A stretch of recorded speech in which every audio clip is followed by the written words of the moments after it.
wá wo TV àrà Olódùmarè tẹ́ ẹ lè wò tán.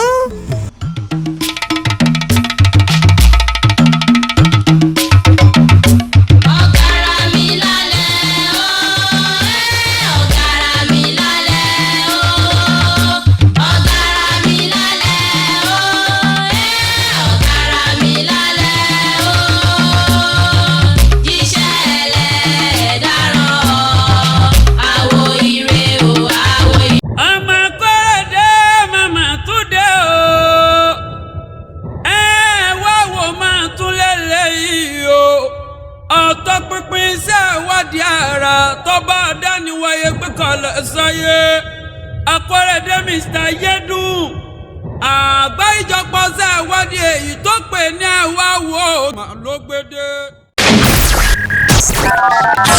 Wá wo TV àrà Olódùmarè.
Wá wo TV àrà Olódùmarè tẹ́ ẹ lè wò tán.